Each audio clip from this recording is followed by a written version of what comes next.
Wow, it's been a full year since Super Smash Bros. Ultimate released, and what a year it's been. We've seen in that one short year a lot of shifts in the Amiibo metagame. It's been a ton of fun, but gang, I may be Captain Obvious here, but I think we may have a Bowser problem. Now, the problem with talking about Bowser in the Amiibo metagame is that people let their emotions run more wild than an insta-drop Jigglypuff. So let's approach this like calm, rational people. We'll desalinate the issues at hand as we discuss the Bowser problem in an unsalted conversation.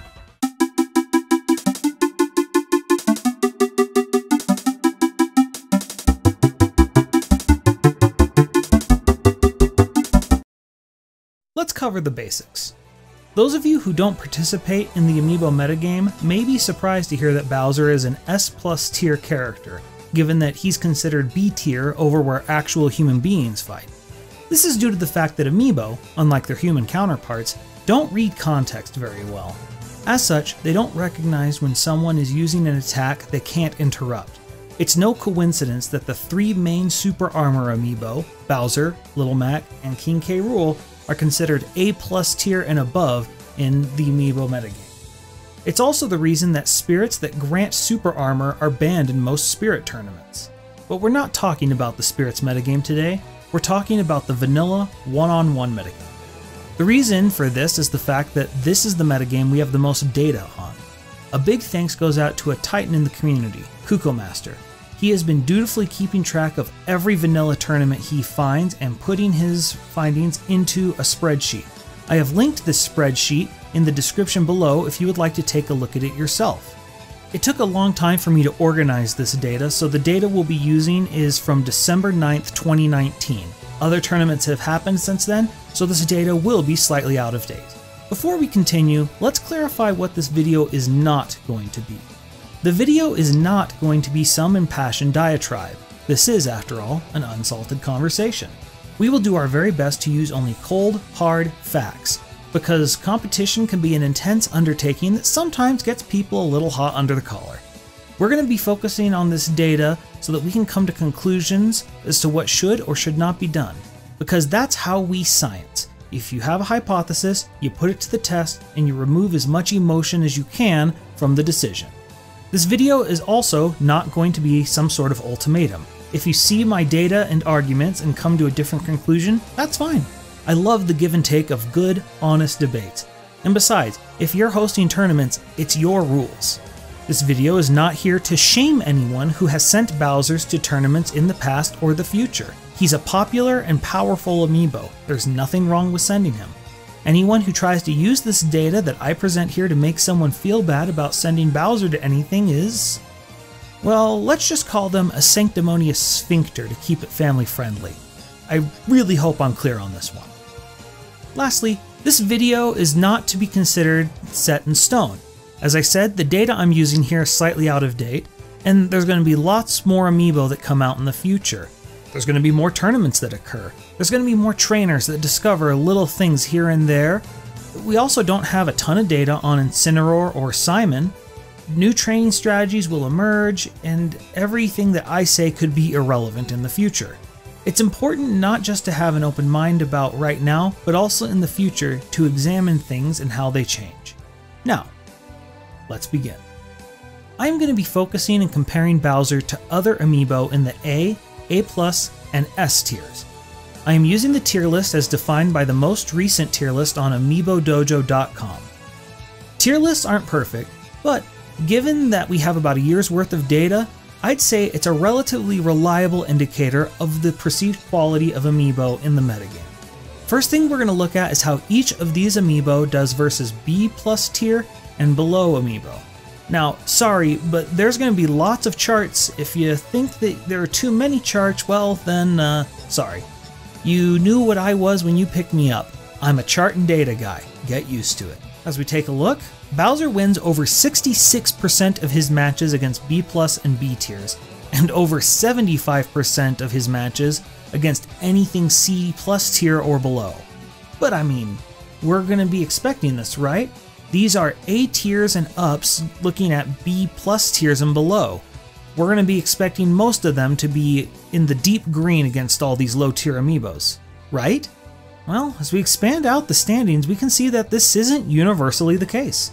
In fact, the two S tiers, Little Mac and Olimar, are only above 75% win percentages against B tiers. Heck, Olimar is actually losing to B plus tiers. That's unexpected to be sure.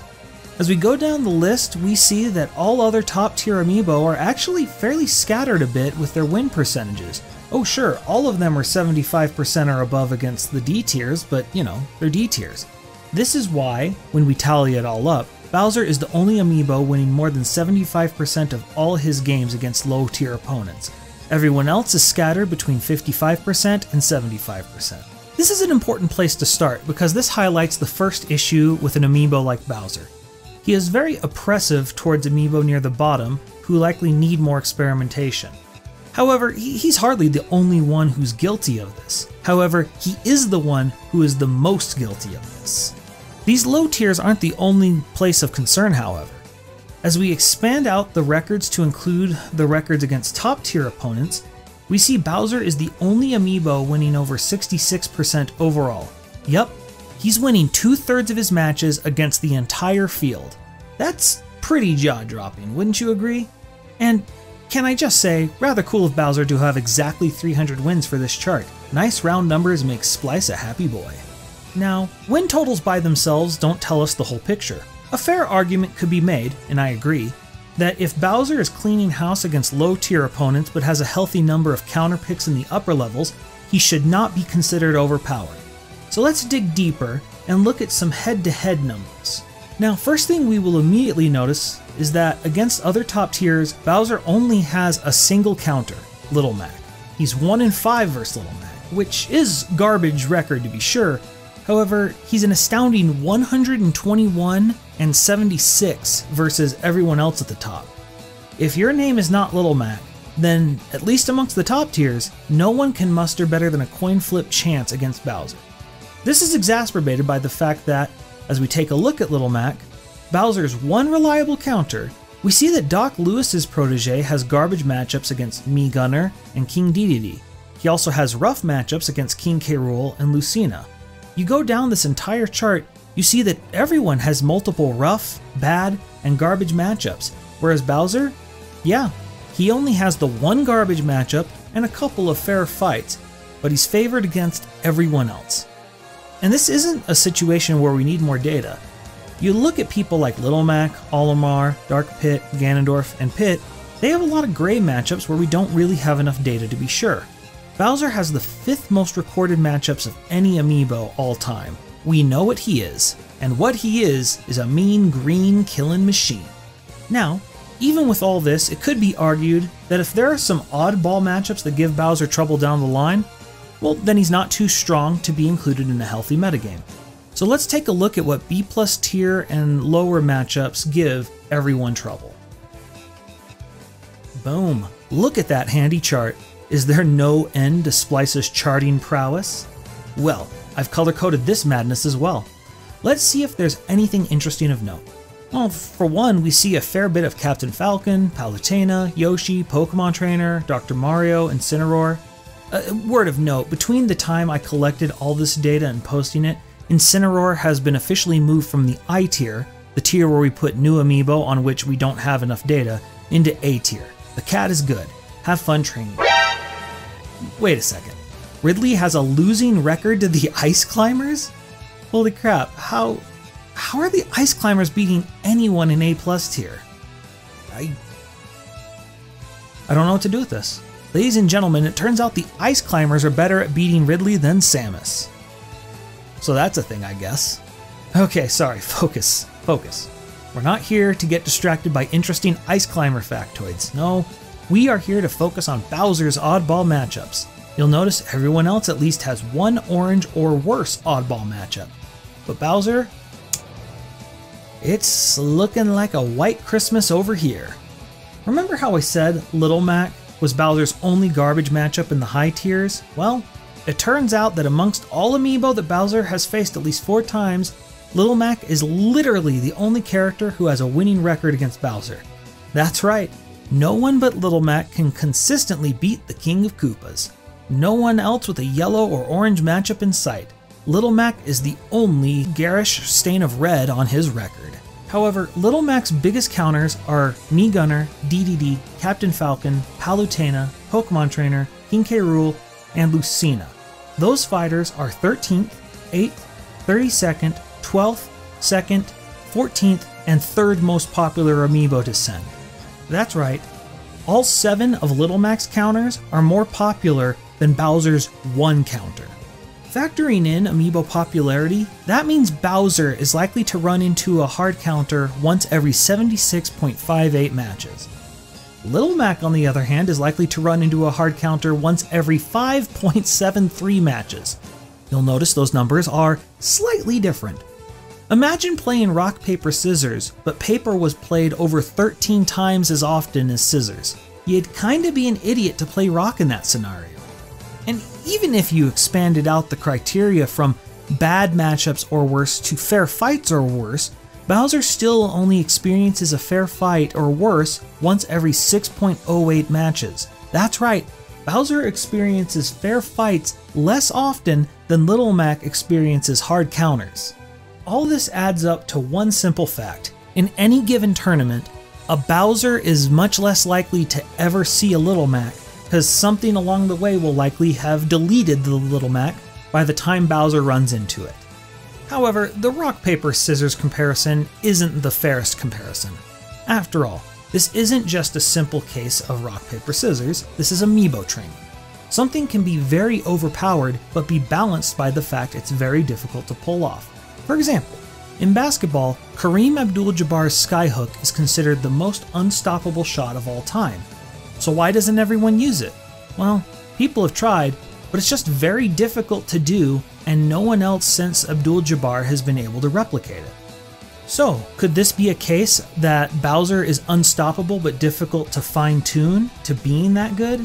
Well, sadly, this is where we're getting out of the area of hard data and into the realm of more subjective opinion.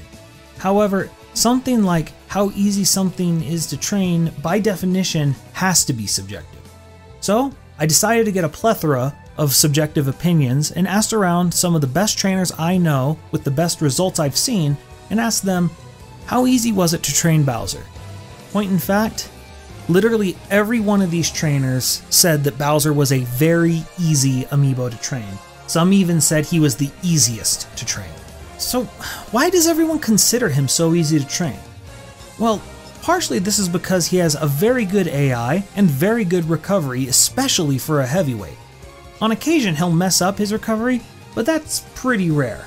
And he has such a wide variety of moves with super armor and /or kill potential that his moves are very rarely the wrong moves for a situation.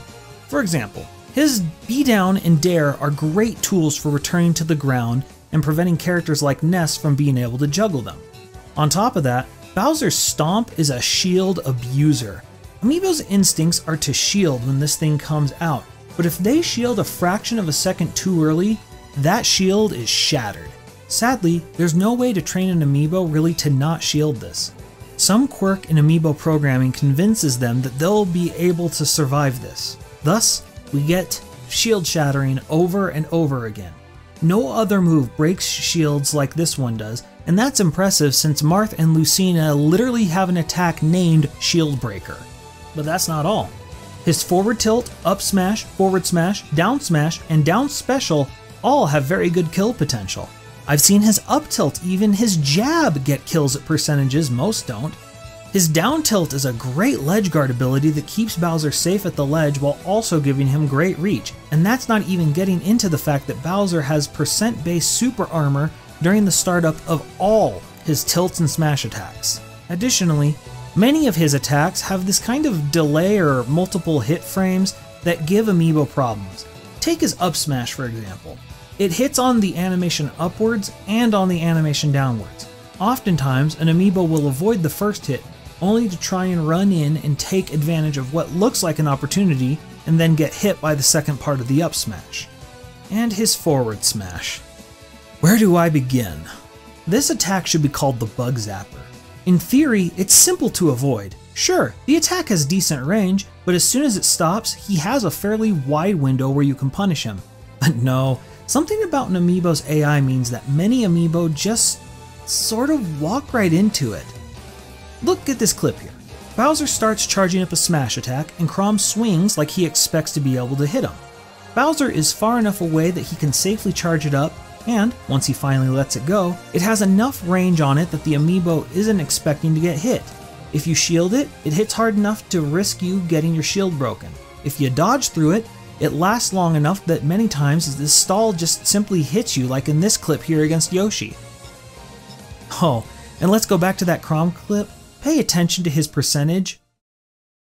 Yeah, he was at 18 before that hit. Look, I know he was close to the edge, and I know Bowser got to charge it up, but come on, a kill at 18% for one smash attack? A smash attack that Amiibo of all types consistently seem to misjudge and get hit by? I think it's a little problematic. And this isn't some isolated weird kill. Stuff like this happens often. 60% kill from the middle, 60% kill from the middle, 59% kill from the middle, 53% kill from the ledge. And if this doesn't show that an Amiibo AI can't handle the tools that Bowser has, watch this. Shield breaking stomp into charged F smash that kills at 35%. It's not just his F smash. He has an up smash that kills at 66%, 77%, and these are middleweight characters, guys. This isn't Bowser killing Pichu in these clips. Okay, well, this is him killing Pichu in this clip, but never mind, just you get the point. Bowser's abilities land in this strangely perfect blind spot of the Amiibo AI.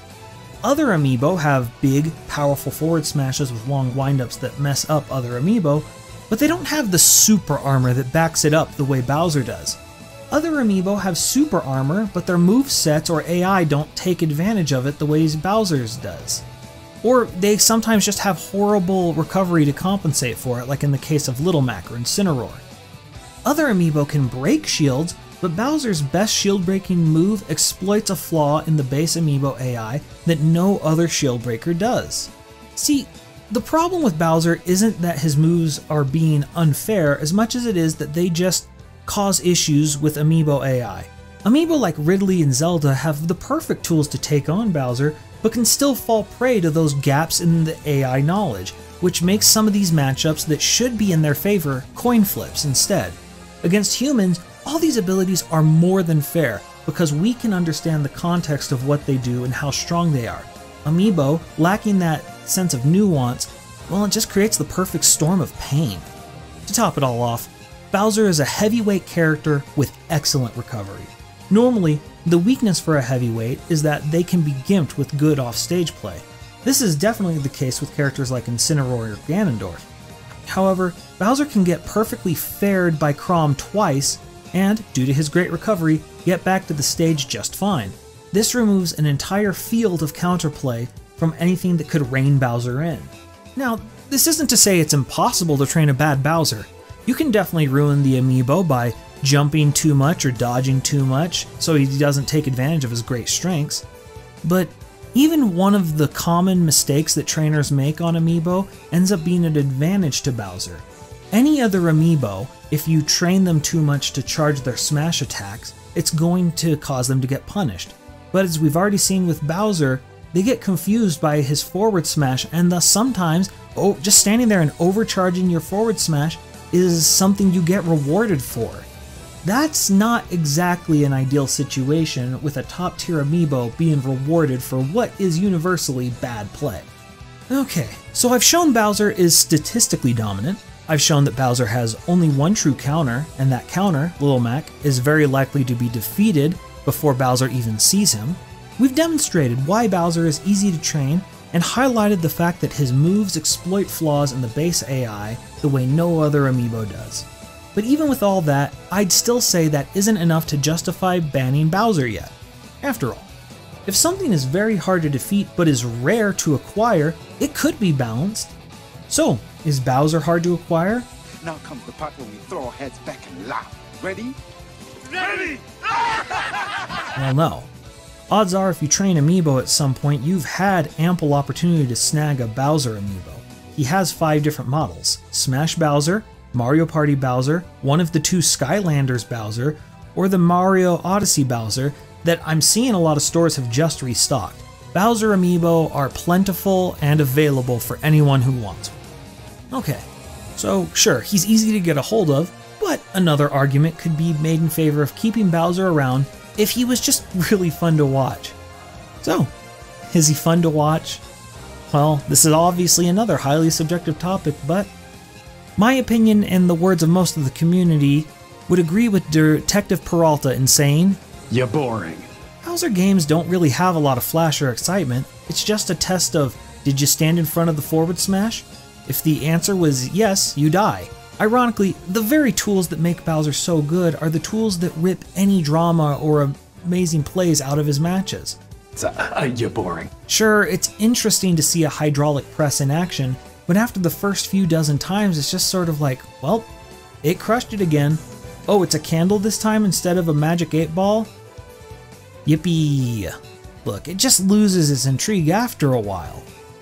Step it up, find something new. You're boring. So he's dominant, he's easy to train, he sits in the Amiibo AI blind spot, he's easy to buy, and he's boring. Can we ban Bowser now?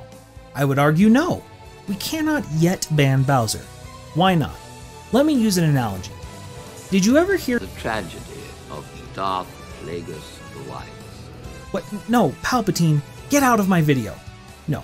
I was going to ask if you have ever heard about stories where an area is plagued by wolves, so they kill off all the wolves, and yet it somehow wreaks havoc with the ecosystem? Whenever this occurs, it's because one of two things happen. Either the prey species, usually deer, start to massively overpopulate and start to ruin all the vegetation because they have no predator, or, in the other case, a new predator, usually coyotes, just take their place in the food chain and just become an even worse nuisance. We have to take a look at the greater Amiibo ecosystem and make sure that removing Bowser wouldn't cause more problems than it solves. So let's look at that matchup chart again. Is there any character that we could argue Bowser is keeping down, and that if we removed Bowser, that Amiibo would get out of control and become Bowser 2, Amiibo Boogaloo? King K. Rool is a good place to start. He's got an orange matchup against Bowser and lots of the same tools. He also only has one red matchup in Ness. However, unlike Bowser, he has multiple other bad matchups. Kirby, Zelda, Dr. Mario, and Pokemon Trainer are all orange matchups for him. Plant is a yellow matchup, and so is Link. And given that Link is the most common Amiibo that anyone submits, I think it's safe enough to say that King K. Rool predators are here and will keep him down. Maybe Ness would be a problem then? No, he still has 4 matchups outside of Bowser. DDD isn't going to be sad to see Bowser going. However, he's still countered hard by Mii Gunner, Ness, Kirby, Incineroar, and Lucas with lots of other orange matchups.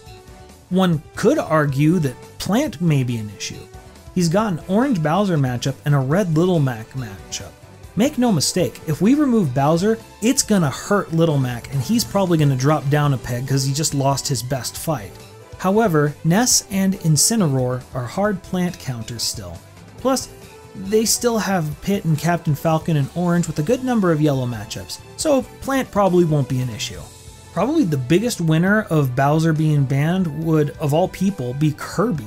Kirby's an abysmal 0-7 versus the King of Koopas.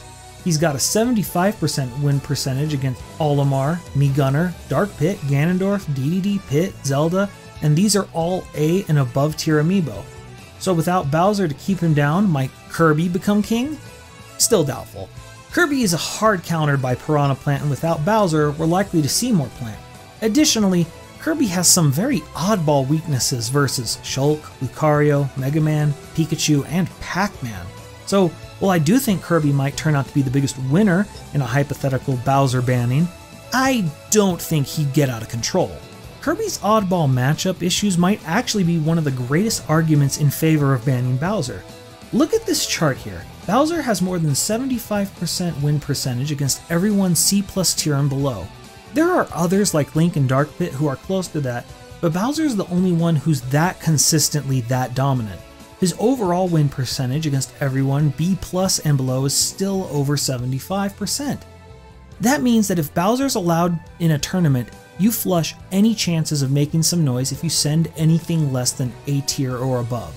I'm not saying your odds are good if you send D tier even with Bowser gone, but Amiibo are usually D tier for a reason. Bowser, however, does discourage people from sending experimental Amiibo in the C and B tiers more than anyone else. There's still a lot of room for discovery in the Amiibo community. Why, back in August, in fact, Kirby was considered a C-list Amiibo, but after Clockwork 66 experimented with and trained up Bright Eyes, we now have Kirby solidly in the A tier. We need to be encouraging as much experimentation as possible so we can find who the next Kirby is. But as long as Bowser's in the metagame, people just aren't as likely to send the more experimental Amiibo because no one likes seeing their favorite toy crushed by a car. So yes, I think with all this stacked up, I believe we should be banning Bowser in the vanilla tournaments. The Amiibo community is growing. There are more and more tournaments being hosted and a lot more being hosted with prize money. Bowser's easy to train, super powerful, has only one reliable counter, and as more cash tournaments rise up, the desire to win that money will no doubt increase people's desire to play the only S+ tier Amiibo in existence. Everyone's spamming Bowser, and then having to counter spam Little Mac to counter Bowser is going to lead us to a lot of just boring and uninteresting tournaments, which then will hurt the community. Banning any Amiibo is an extreme measure. I want to emphasize that. This is why we have taken such lengths in this video to document our arguments with stats, video, and research. Extreme measures require extreme data to back them up. I think I've more than argued the point, but maybe I'm missing something. If you disagree with my conclusions, or have more data to add, feel free to post your counterpoints in the comments. I'm going to be looking over them. I am but one man and could be definitely missing something. I look forward to the discussion. Now, it's worth pointing out that Smash is a living game. Things could change enough that we should, in time, look back into letting Bowser in. After all, they could update his AI or other Amiibo's AI, change Bowser's stats, how his moves work, or heck, they may even release enough Amiibos that counter Bowser that we could let Bowser back in and it's a healthy Amiibo ecosystem once more. It's important as Amiibo scientists that we never close our minds off to other possibilities. It's worth mentioning that every bit of data I presented was for vanilla only. However, arguments could be made that everything I've said here can be extended to Bowser and Spirits. Any additional attack given to Bowser and Spirits makes his smashes even more devastating, and more defense make his super armor even more redonkulous. However, I don't have any hard data to back me up in Spirits, so anything there is just extrapolating this data here. If someone wanted to use that to justify banning Bowser in their 1v1 Spirits tournaments, I wouldn't have too much of a complaint, but for me personally, I won't be banning Bowser in Spirits because it doesn't cross my threshold level of evidence that I would need to do so. But that's a personal decision every tournament organizer has to make, and I won't really complain either way. If you have a Bowser Amiibo and this entire video has bummed you out because you just think you're now never going to get to play with him in a tournament again, let me just say this. It should be worth noting that I don't think Bowser is overpowered in doubles combat. His big size means he gets hit by a lot of stray things from his teammates and his enemies. His big swings can cause as many team kills as they do regular kills. Lots of people like myself host double tournaments on occasions, and if you'd like to get your Bowser on, that's a perfectly legitimate place to do so. I don't want anyone to feel like they should never have bought a specific Amiibo. So yeah, that's the Bowser problem. I think we've had a pretty good conversation here, so please do me a favor, and if you enjoyed it, please subscribe to the channel. I'm going to be putting a lot of content here in the coming months and could really use the help in letting the YouTube algorithm know that people enjoy this stuff. You can also catch me live on twitch.tv/SpliceStream if you'd like to watch my Amiibo tournaments. The Splice Climber community is a friendly place where even if Bowser Amiibos are banned, Bowser trainers are still very much welcome. Thanks for joining me in this unsalted conversation, and until next time, stay fit, keep sharp, make good decisions. Splice out.